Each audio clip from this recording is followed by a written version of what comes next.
Tu apprends un mot en français. Tu le notes, tu le répètes, tu te dis ça y est, je l'ai. Et 3 jours plus tard, plus rien. Le vide. Et le pire, c'est même pas ça.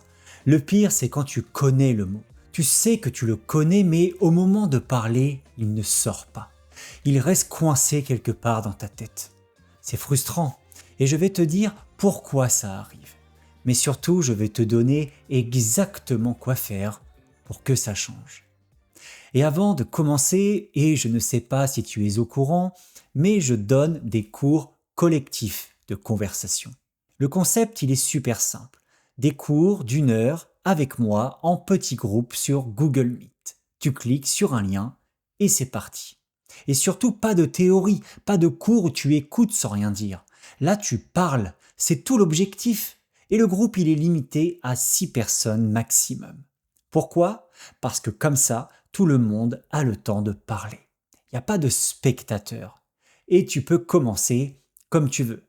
Tu peux tester avec un seul cours ou prendre un pack de 3 ou de 5 si tu veux vraiment t'installer dans la régularité et progresser. Donc, si tu en as marre de comprendre sans réussir à parler, le lien est dans la description. Choisis ton groupe, réserve ta place et on se voit en cours. Première partie de l'épisode, vocabulaire passif versus actif. Première chose à comprendre, et ça va déjà te soulager, tu comprends beaucoup plus de mots que tu peux en utiliser. Et c'est normal. Tout le monde fonctionne comme ça. Même les Français. Même moi. On comprend toujours plus de mots qu'on en produit. Il y a 2 vocabulaires dans ta tête. Le vocabulaire passif, tous les mots que tu reconnais quand tu les lis ou tu les entends, et le vocabulaire actif, les mots que tu sors vraiment quand tu parles. Le problème, ce n'est jamais que tu connais pas assez de mots. Le problème, c'est l'écart entre ces 2 vocabulaires. Et notre but, ce n'est pas de le supprimer. C'est impossible. C'est de le réduire. Faire passer un maximum de mots du passif vers l'actif. Mais avant ça, il faut comprendre pourquoi les mots s'en vont aussi vite.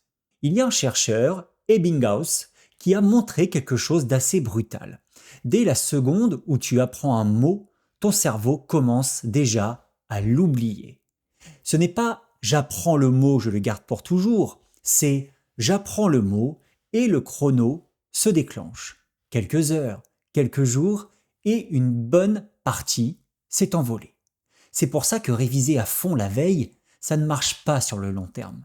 Tu retiens 2 jours et un mois plus tard, il ne reste plus rien. La seule chose qui arrête ça, c'est de revoir le mot au bon moment. Et c'est là que les stratégies vont entrer en jeu.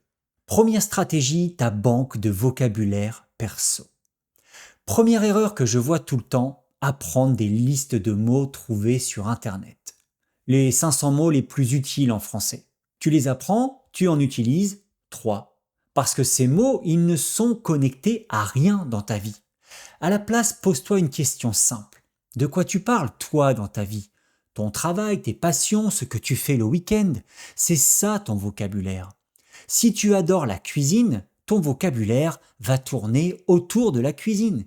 Si tu bosses dans la tech, c'est autre chose. Et c'est parfait parce que ces mots-là, tu vas les recroiser tout le temps.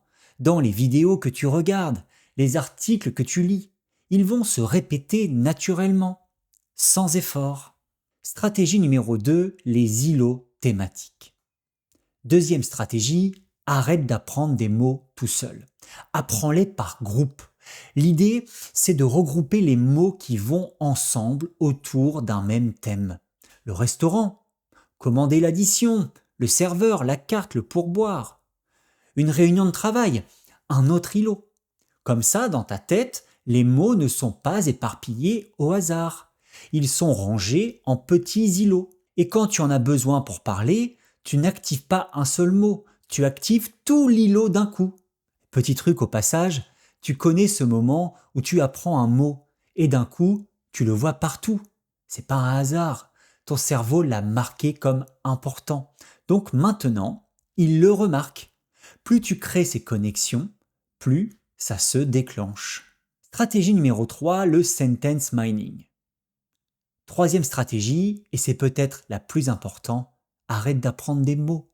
Apprends des phrases. Pourquoi? Parce qu'un mot tout seul, c'est abstrait, c'est ennuyeux, ton cerveau s'en fiche. Mais une phrase, ça porte un contexte, une situation, une émotion, une histoire. Et ça, ton cerveau adore. Quand tu tombes sur une phrase qui te parle dans une vidéo ou un livre, note-la en entier. Pas juste le mot, la phrase. Si elle est trop longue, tu la coupes en petits morceaux. Tu apprends le mot dans son milieu naturel, là où on l'utilise vraiment. Et ton cerveau crée des petits repères qui font que le mot va rester. Et si un mot est vraiment trop dur ou trop ennuyeux, et que tu n'as pas d'examen, laisse-le tomber pour l'instant. Reviens dans un mois. Souvent, il sera devenu facile. Tout seul. Stratégie numéro 4, la répétition espacée. On revient à la courbe de l'oubli. La vraie solution contre l'oubli, c'est la répétition espacée. Le principe, revoir un mot pile au moment où tu es sur le point de l'oublier. Pas trop tôt, ça ne sert à rien. Pas trop tard, c'est déjà perdu. Au bon moment. Pour ça, tu peux utiliser des outils comme des applications, avec un algorithme qui sait exactement quand te remontrer chaque mot. Les mots qui te posent problème, tu les vois souvent. Ceux que tu maîtrises, une fois par mois, c'est suffisant. Mais attention, le plus important, ce n'est pas l'outil, c'est comment tu l'utilises. Je vois trop de gens qui regardent le mot, retournent la carte, lisent la réponse et passent. Ça ne sert à rien. Le vrai truc, c'est le rappel actif. Tu vois le mot et tu prends 2 secondes. Ça veut dire quoi? Je le dirais comment dans une phrase? Tu forces ton cerveau à chercher. Et seulement après, tu retournes la carte. C'est cet effort-là qui fait que le mot va rester. Stratégie numéro 5, le fond d'écran et les post-it. Dernière stratégie toute simple mais elle fonctionne. Prends 3 ou 4 mots que tu veux retenir et mets-les en fond d'écran sur ton téléphone. Tu regardes ton téléphone, genre 100 fois par jour. Donc 100 fois tu revois ces mots, même sans y penser. Et chez toi, les objets dont tu oublies toujours le nom en français, colle un post-it dessus. Tu passes devant tous les jours. À force, le mot va rentrer. C'est bête, mais c'est exactement de la répétition espacée, déguisée. Donc pour résumer, tu n'oublies pas les mots parce que tu as une mauvaise mémoire. Tu les oublies parce que personne ne t'a montré comment les ancrer. Un vocabulaire qui te ressemble, rangé en îlots, appris en phrases, revu au bon moment et croisé tous les jours. C'est ça qui fait passer un mot de « je le comprends » à « je le dis ».